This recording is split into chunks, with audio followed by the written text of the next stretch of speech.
A'udzubillahi minasyaitonirrajim. Bismillahirrahmanirrahim. Assalamualaikum warahmatullahi wabarakatuh. Alhamdulillahirabbil alamin wassalatu wassalamu ala nabiyil karim wa ala alihi wa sahbihi ajma'in. Subhanaka la ilma lana illa ma 'allamtana innaka antal alimul hakim. Wa la haula wa la quwwata illa billahil aliyyil azim. Sadri ya Allah dariku wa yasri amri dan mudahkan urusanku wa hlul 'uqdatam min lisani dan segala apa yang tersimpul di dalam qauli mudah-mudahan dapat dipahami dan dimengerti. Rabbi yassir wa la tu'assir, Rabbi tamin bil khair ya karim ya karim ya karim. Yang hormati Tuan Nazir, Tuan Imam, Tuan Bilal, seluruh pegawai masjid Muhammadiyah BNO, tuan-tuan, puan-puan, para guru, para adik-adik kasih sekalian. Alhamdulillah, syukur kita kepada Allah Subhanahu wa taala kerana pada malam ini kita sekali lagi diberi peluang kesempatan untuk bersama-sama solat maghrib secara berjemaah dan menunggu waktu antara maghrib dan isya ini kita berkongsi berkaitan dengan urusan harta insya-Allah. Dan sebelum tu saya ingin ucapkan selamat hari raya taqabbalallahu minna wa minkum. Semoga Allah Subhanahu wa taala menerima segala amal ibadah kita sepanjang Ramadan yang lepas, dan mudah-mudahan sentiasa diberikan hidayah taufik untuk terus beramal istiqamah sehinggalah ke akhir hayat kita, dan mudah-mudahan kita diketemukan pada Ramadan yang akan datang insya-Allah. Amin. Dan saya juga ingin ucapkan mohon kemaafan ada salah silap sepanjang perkenalan kita. Kalau kata kepurutanku sing kata-kata yang mungkin kalau Banjar belaan apa tadi belajar dengan Ustaz Muhammad tadi belaan sepakat aja, tapi maksudnya maaf apa minta maaf saya batin panjang gitu. Masya-Allah, tabarakallah. Okey, tempoh hari kita berhenti kaitan dengan tajuk hibah sebenarnya. Cuma sebelum kita masuk tajuk hibah ni, beberapa hari yang lepas, ni kita buat kongsian sikit lah. Ada sepasang klien lah datang. Biasalah kita kat pejabat kita mengendalikan ataupun keluaran tanya berkaitan dengan paraki dan sebagainya. So kita memang lalukan. Jadi kita nak kongsikan ada beberapa perkara yang saya rasa bagus juga kalau kita kongsikan. Ceritanya begini, ini saya dah buat dalam bentuk apa nama, dalam bentuk ni lah. Saya senang untuk pakai ni. Kesnya ni ini anak buah, anak saudara datang bertanya berkaitan dengan harta pusaka lah, yang mana si mati ni bapa saudara dia. Bapa saudara. Kalau di sini saya letak je lah nama Mr. Arab. Kalau siapa lah tak kisah Muhammad ke siapa kan. Jadi bapa saudara dia ni meninggal dalam keadaan jadi tidak berkahwin. So tak ada anak lah kan. Tidak ada anak, tidak ada keturunan. Dan mak ayah dia pun tak ada. Mak ayah dia pun dah meninggal. Jadi warisnya siapa? Waris utama dah tak ada lah. Waris utama tadi kan mak ayah, kalau dia kahwin ada suami ada isteri, lepas tu ada anak-anak, itu waris utama. Kalau tak ada waris utama, dia akan pergi kepada waris ganti. Waris ganti lah kan, waris isi lah, iaitu adik-beradik. Dia akan pergi kepada adik-beradik. Jadi si mati ni dia ada 7 adik-beradik. Daripada 7 itu yang hidup 2, yang 5 dah tinggal. Tetapi 5 orang ni dah meninggal, jadi ada anak-anak lah. yang datang tu salah seorang daripada anak yang meninggal tadi lah. Okay. Jadi kemudian ini banyak kaya kan, orang kaya. Aset dia banyak lah, ada aset alih, aset tak alih. Aset tak alih sebuah rumah nilai dia 2 juta. Saya akan 2 juta lebih lah, 2 juta lah kurang. Dan itu aset alih. Aset alih ni apa? Duit lah, duit depend. So kita anggapkan nilai lebih kurang dalam 200 ke 300 ribu lah. Jadi lebih kurang begitulah. Okey. Okey. Kemudian okey. Ketika mana hidup, sebab dikata dia dapat sumbangan daripada, dapat pembahagian harta daripada pakciknya tadi kan. Jadi kata kalau ikutkan daripada senario yang ada ni, itu belum masuk bab wasiat. Senario yang ada, siapakah warisnya? Warisnya ialah inilah tadi, adik lelaki dan adik perempuan. Dia dah asobah di situ dah, habis. Sebab apa? Sebab ada lelaki dia. Ada lelaki. Kalau perempuan dia habis. Kalau perempuan dia, kalau seorang 1/2, kalau lebih daripada seorang 2/3. Maksud dia tidak menghabisi. Jadi oleh kerana ada adik lelaki, jadi dia asobah, dia menghabisi. So dalam kes ini, asobah di sini nanti kita akan masuklah secara dalam pakai. Ini sekadar kita sebut, biar banyak kali sebut supaya apa? Supaya kita biasa asobah dia apa kan? Asobah dia menghabisi. Sama ada dia dapat banyak atau dapat sedikit ataupun langsung tak dapat. Itu asobah. Jadi asobah ni ada 3. Dirinya itu menjadi asobah. Ini biasa lelaki lah. Lelaki ya. Sama ada anak lelaki ataupun ayah ataupun adik-beradik lelaki. Yang laki-laki ini adalah dinafsi, diri dia itu jadi asobah. Tapi kalau ada perempuan, contohnya ada anak perempuan bersama dengan anak lelaki, itu namanya asobah bil ghaib. Asobah bil ghaib. Termasuk juga kalau ada adik-beradik perempuan bersama dengan adik-beradik lelaki, maka asobah bil ghaib. Ini dalam konteks ini asobah bil ghaib. Ini asobah yang kedua tadi. Ada satu lagi asobah namanya asobah ma'al ghairi. Ma'al ghairi ini beza, bil ghairi ma'al ghairi. Ma'al ghairi ini anak perempuan bersama adik-beradik si mati yang perempuan. Ini perempuan saja. Tiada lelaki, perempuan saja. Ini asobah ma'al ghairi. Okey, apa? Biar kita sebut banyak apa. Okey, supaya nanti kita masuk tajuk ni kita dah tahu dah. Banyak kali diulang sehingga kita akan biasalah kan. Sebab kalau pertama kali dia apa benda asobah ni kan. Itu. Okey, jadi kalau dalam kes ini dia dah habis. Cuma persoalannya macam mana anak buah tadi dapat? Itu saya tanya dia tadi. Macam mana anak buah boleh dapat bahagian daripada si mati? Rupa-rupanya dia ada wasiat. Dia ada wasiat. Wasiatnya apa? Wasiatnya tadi duit yang harta dan bank tadi diberikan kepada inilah 100,000 sumbangkan kepada Mahathafiz, 200,000 diberikan kepada anak buah dia. Anak buah tadi lah, anak saudara dia tadi. Dan baki harta selebihnya tidak dinyatakan. Jadi kalau tidak dinyatakan maknanya setelah ditolak hutang-hutang sekali ada, setelah ditolak kos kerugian, dan juga setelah ditolak wasiat, wasiat ini pula kadarnya mestilah tak lebih 1/3 dan diberikan bukan kepada waris. Ya, jadi kalau dalam konteks ini anak saudara itu tadi sebenarnya dia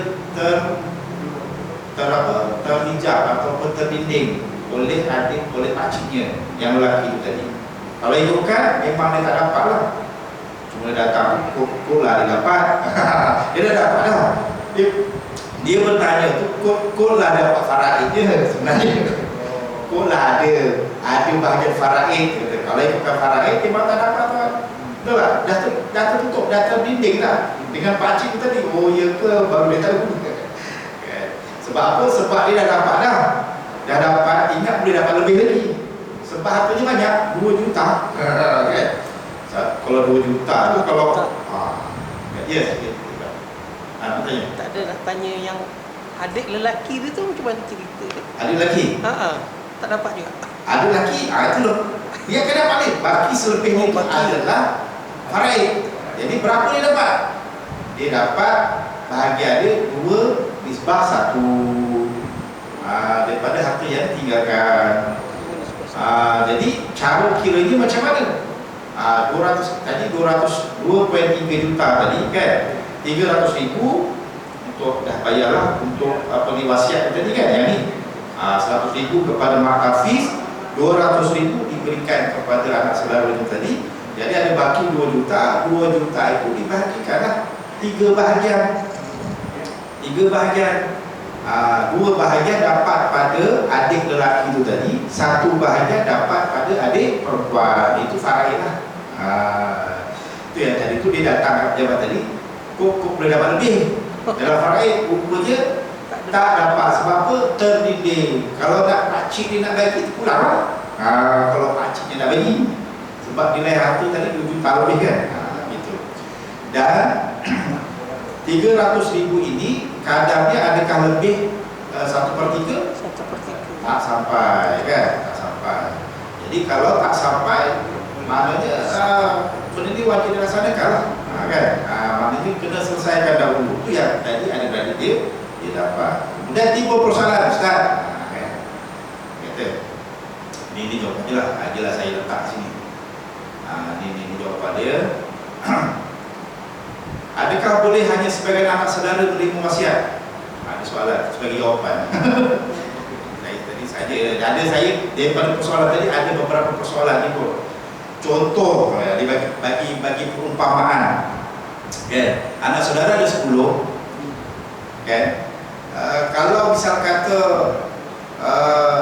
dalam wasiat itu dia hanya nak bagi kepada 5 orang saja daripada 10. Boleh ke tak boleh? Boleh. Jangan pula yang tak dapat tu ini tidak adil. Ya. Bukan demokrasi. Lain kalau hibah dia kena bahagi sama rata. Dan satu bagi, dia kena bagilah. Waris tu kena bagi. Contohnya ada 5 orang anak, 5 tu kena dapat. Kan? Kalau tak dapat, walaupun hibah tu sah, dia berdosa. Sebab apa? Tak adil. Tuntutannya supaya berlaku adil. Tapi dalam bab wasiat tidak begitu. Wasiat dia nak bagi kepada siapa terpulang kat dia. Begitu tidak ada timbul isu tak adil ke tak adil. Sebab apa? Dia wasiat ni bukan kepada waris. Yang hibah tadi sebab dia contoh anak-anak kan waris. Kalau dibagi kepada seorang dia, tiba contohlah rumah ni bagi kepada seorang sahaja, lepas tu meninggal, yang lain tak dapat bahagia faraid. Itu akan mendatangkan kemarahan, mendatangkan pecah belah, konflik dan sebagainya. Faham? Ini saya ditanya boleh tak macam tu? Mana Ustaz hibah tu kalau anak buah ada 10 orang, 10 kena bagilah. Dia kalau hibah tu, kalau dalam bentuk hadis tu hibah kepada anak, pada waris. Pada waris yang dirujuk dalam hadis pula. Kan supaya berlaku adil tadi. Sebenarnya hibah ni tak semestinya kepada waris. Dia bagi bersakut. Umum saja. Tetapi kita nak bagi kepada anak-anak kita, pastikan semua dapat. Tak boleh. Tapi anak bukan pewaris. Macam mana? Anak memang dah waris kan? Ya, betul. Kenapa nak hibah? Dia nak bagi semasa hidup. Masa hidup. Dia nak bagi semasa hidup. Kalau dah meninggal, itu dah tak jadi hibah, itu jadi faraid. Bukan hibah lagi ya? Ya. Ya, faham. Jadi dikatakan sini anak saudara dalam kes ini adalah bukan waris, maka wasiat kepada mereka adalah sah di sisi syarak. Jadi pewasiat punya kebebasan memilih sesiapa sahaja daripada anak saudara dia terima. Kan? Yang dia suka, yang dia baik, yang dia suruh nak bagi. Jadi dia tidak terpulang kepada pewasiat tadi. Kan? jawapannya lah. Okey.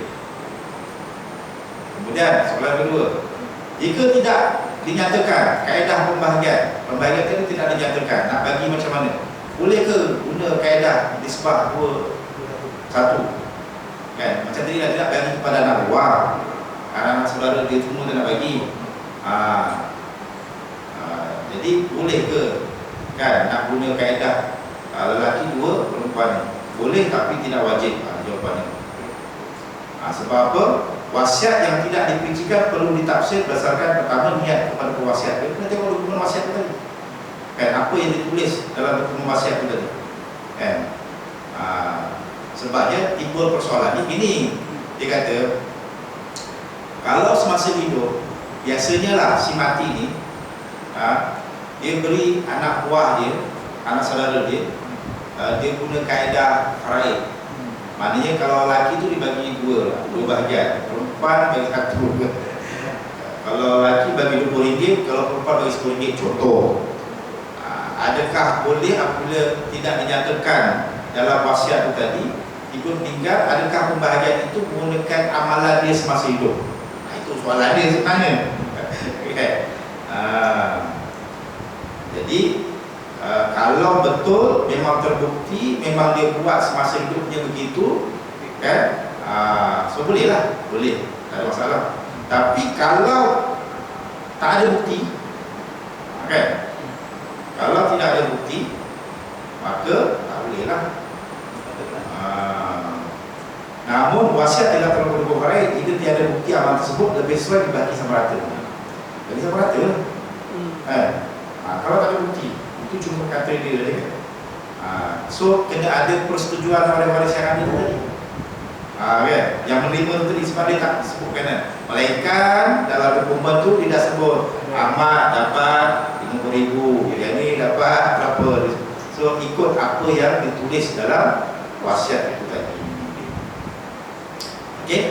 Adakah timbul isu keadilan jika tidak semua anak saudara diberi? Jawapannya tidak menjadi kesalahan, tapi dari segi moral ataupun dari segi sosial ini boleh menimbulkan isu lah, kegaduhan dan sebagainya. Gaduh anak saudara. Adakah timbul isu keadilan jika tidak semua anak saudara diberi? Wasiat berbentuk tabaruk pemberian sukarela tidak wajib berlaku seperti mana hibah yang disebut tadi, maka sah walaupun hanya diberi kepada sebahagian anak saudara. Begitu kan. Okay. Selesai yang itu. Ada nak tanya apa-apa? Sebenarnya satu soalan je saya kongsikan tadi tu. Jadi kita masuk slide. Mana?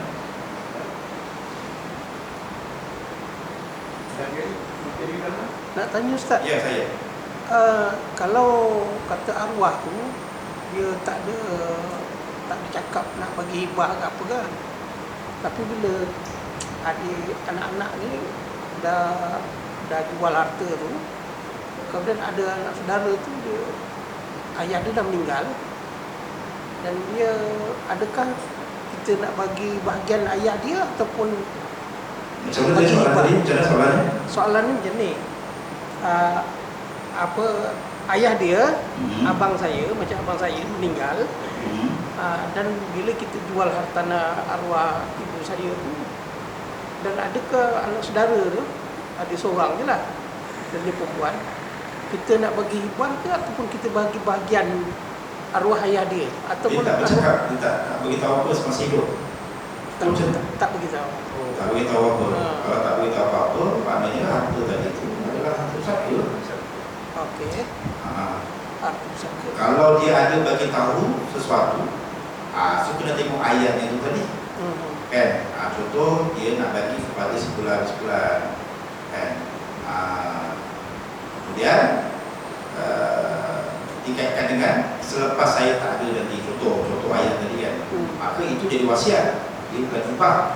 Tapi kalau diberikan itu, dia kata saya bagi pada kamu di gelang emas, saya terima. Dah cukup tu syarat tu. Syarat hibah tu cukup. Ada ijab, ada qabul, ada pemberi, ada penerima, ada hartanya tu tadi. Macam kita bincangkan pada bulan yang lepas, kan, si arwah si ibu ni dalam keadaan azab, dia kata dia nak serahkan emas ni kepada anak perempuan. Okay. Jadi dalam perjalanan tu dia meninggal. Jadi tak ada saksi. saksinya ada, ayahnya ada, semua ada ni dalam ambulans dia cakap macam tu. Kan? Dia nak bagi ni, tapi adakah dia jadi harta hibah? Ataupun harta waris? Kalau ikutkan tak cukup syarat lagi. Sebab apa? Sebab ijab kabul tu tak ada. Dia nak bagi emas tu kepada anak perempuan. Anak perempuannya tak ada lagi, anak perempuannya ada kat rumah. Jadi ambulans tu dalam perjalanan dia nak balik ke rumah dekat azab, dalam perjalanan meninggal. Kan? Dalam perjalanan meninggal.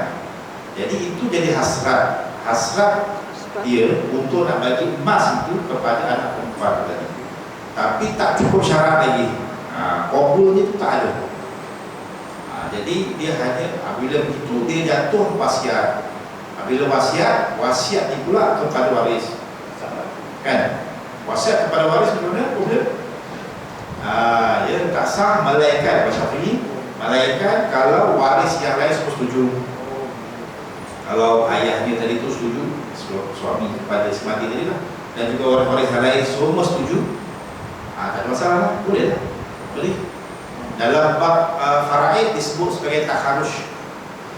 Dia keluar daripada pembahagian pusaka. Nanti kita akan masuk tadi. Okay, jelas Ada lagi nak tanya? Ini hibah kita sebut sikit je. Iaitu suatu harta adalah adat kebiasaan kita. Pemberian suatu harta. Okay. Ini kita dah tengok hari itu. Ada perkataan definisi dia lah. Beza hadiah, sedekah, hibah, ada beza dia. Sedekah ni untuk mendapat ganjaran pahala. Kan? So yang ini tak perlukan ijab kabul. Tak perlu. Ini beza dengan hibah. Hibah ni perlukan ijab kabul. Dia macam jual beli juga. Ada ijab, ada kabul. Tapi kalau sedekah tak perlu. Sebab itu kita boleh QR tu bagi masuk tabung. So tak perlu ijab kabul. Hadiah ni tujuannya untuk memuliakan. Sebab tu Nabi terima hadiah. Dia tak terima sedekah. Dia pemberian juga. Kemudian hibah, iaitu pemberian tidak dikhususkan dengan niat tertentu. Dia kasih sayang, tanpa balasan. Tapi hibah dia perlu ijab dan kabul. Ini ciri-cirinya. Kan? Akad pemberian milik harta kepada sesuatu pihak, bukan pinjaman atau persewaan. Kemudian harta yang dihibahkan adalah ain harta, bukan hutang atau manfaat. Akad pemberian secara sukarela tanpa paksaan atau kewajipan seperti zakat atau kafarah atau yang lain. Akad hibah berupa kuasa semasa hidup, bukan selepas mati. Kalau mati, selepas mati itu namanya wasiat. Akad dibuat tanpa mengenakan balasan, bukan jual beli. Sebab tu isu timbul pembelian tanah-tanah lot ni. Tanah lot kan. Kadang-kadang nak ni menyalahi undang-undang kan. Jadi macam-macam lah cara nak supaya dilegalkan tu. Setakat ni tak ada berjalan lagi. Tapi adalah beberapa cadangan. Antaranya buat dokumen hibah. Buat dokumen hibah. Tapi boleh ke? Sedangkan tanah itu akadnya adalah jual beli. Hibah ni akadnya bukan jual beli. So kat situ ada pertikaian. Hibah ni pemberian tanpa balasan. Ya. Kita beli tanah lot tak cukup 1 ekar, kalau itu padang. Iyalah. Kan? Jadi banyak berlaku begitu. Jadi nak cari jalan juga macam mana supaya selesai benda ni. Setakat ni kita memang tak ada penyelesaian je lah. Sama ada buat hibah ataupun buat wasiat. Setakat ni lah, apa akan datang ada. Setakat ni itulah isunya. Dia akta tanah ni Ustaz, 1 ekar dia tak boleh pecah lot kan? Memang tak boleh. Boleh kan kalau buka status tanah tu. Tak tanah industri ke apa ke, boleh lah. Tanah pertanian tak boleh. Tanah pertanian tak boleh. Ada terikat di situ. Mana cuma waris, nama waris sajalah. Macam mana? Cuma waris je lah berhak atas tanah tu. Ya. Macam tapak rumah kan. Ya. Betul. Jadi tak boleh tukar lah nama macam Dia kalau meninggal nanti dia akan turun kepada waris-waris kita juga. Sedangkan tanah tu dah dijual secara luas. Itulah masalah banyak kat situ. Itu kat situ. Banyak berlaku. Setakat ni tak jumpa lagi penyelesaian ni. Setakat ni lah, saya atau orang lain. Kita pergi kursus pun kita tanya penceramah macam mana kan, sama ada boleh tak buat wasiat. Contoh kan. Ya. Pun setakat ni jawapannya tak boleh juga. Sebab dia dah buat rumah kat tanah waris. Ya. Dan itu dulu orang tua dulu, Orang tua dulu dia hibah, cakap je, Ya. tak ada tulis apa semua kan. Jadi bila anak cucu datang, nama dia tak ada dalam geran. Jadi kalau hibah yang dia ada keturunan tu tadi, sama ada anak ke apa ke, yang itu kemudian yang duduk tu pun meninggal, anak dia duduk di rumah tu, tapi cucu yang hidup pula tak nak halau, nama pun tak ada dalam geran sini. Kena keluar. Jadi gaduh besar. Ya, betul. Tapi pejabat tanah tak satu bagi. kes hari tu datang pejabat, dia ni tanah nak kata tanah apa, tanah KL ke tanah apa, dia usulkan, tetapi macam mana itu, dia nama dalam geran tu dia tak ada lah. Kemudian dia mohon untuk memperolehi tanah tersebut lah. Kemudian dia suruh anak dia yang mohon. Dia minta anak dia mohon, anak si A ni lah. Jadi anak si A ni dia mohon. Sekali dah mohon dapat. So apabila dapat, jadi tanah siapa? Tanah si A lah. Tapi tak puas hati anak-anak yang lain. Kata ini tak anak nenek atuk dia yang usahakan ni. Kan, dia dah bayar, dia dah cukai lah kan tanah tu, tapi bukan milik dia. So berlaku pertikaian. So apa yang berlaku, si A ni tadi meninggal. Apabila meninggal, jatuh pada anak-anak dia. Jatuh pada anak-anak dia. Jadi dia minta supaya pakcik-pakcik yang dulu atas tanah tu keluar. Dia nak gunakan tanah tu. Dia tak hati tu. Sedangkan tanah ni bapak atuknya dia usahakan, betul lah dia usahakan. Kenapa dia sendiri tak mohon tanah tu tadi Atas nama dia. Dia suruh anak dia yang mohon. Jadi pertikaian. Jadi hibah ni perlu bertulis ke? Cantiknya begitu. Sebab apa-apa perkara, sama ada hibah ataupun wasiat ke apa ke, sekiranya ada pertikaian, apa penyelesaiannya? Mestilah pergi ke mahkamah, betul tak? Pergi ke mahkamah. Setiap undang-undangnya lah untuk menyelesaikan masalah. Jadi mahkamah ni biasalah, dia akan minta lah semua perkara tadi. Kalau bertulis benda tu, okey lah. Kalau tak bertulis, payah sikit lah. Mencari saksi ni lah, apa semua. Saksi semua meninggal. Atau meninggal lah, itu yang jadi payah. Anak-anak tahu kabar-kabar angin ni, dengar cerita kan. Ya. Macam orang nikah lah kan. Kalau cukup ukur syarat dia sah, tapi pembuktian tu pun dah surat nikah tak ada, tak ada lah, tak ada pipi. Boleh tak macam tu? Nikah apa bukti? Ada surat nikah. Tapi saksi bapak ni dah nikahkan, ada saksinya apa semua, ukur-ukur semua dah clear. Agak macam mana nikahnya sah kan? Walaupun salah ada segi undang-undang tu kan, sebab dia tak kebenaran pejabat agama pun semua kan. Dia tak daftar lah. Dia tak daftar, mana nak dapat sijil nikah tu kan? Sijil nikah Thailand tak laku. Sijil nikah Thailand dia kena disahkan di Malaysia. Kalau tak disahkan di Malaysia, kalau ada apa-apa tuntutan tak boleh. Meninggal tu kan, contoh meninggal. Jadi isi ni tu tak dapat hak nak tuntut macam mana, apa pembuktiannya. Jadi panjang proses tu. Nak kena buat pengesahan kat mahkamah, kemudian nanti kat mahkamah pula ini melanggar undang-undang dah kena dakwa pula. Macam tu. Dia macam Kena banyak dakwa. aplikasinya. Kalau tak ada anak, kalau anak ni nanti pewarisan, melibatkan pewarisan pula. Jadi banyak aplikasi nikah tanpa kebenaran ni. Nikah di Thailand ke rumah. Kalau nikah balik kena buat pengesahan. Jadi panjanglah ceritanya. Panjang ceritanya. Okey, ini dalil persyariatan. Kita dah sebut hari itu. Masa waktu berapa ni? Di 4 minit. 4 minit. Okey, kita masuk rukun hibah. Ni yang seperti tadi, sifat dia mesti ada. Mula rukun dia. Okey. Keahlian untuk melakukan tabarruat, akal, balik, mereka sekaligus penulis benar, tidak ditanah hartanya atas sebab bodoh ataupun hutang, dan tidak dalam keadaan marar al-maut. Marar apa?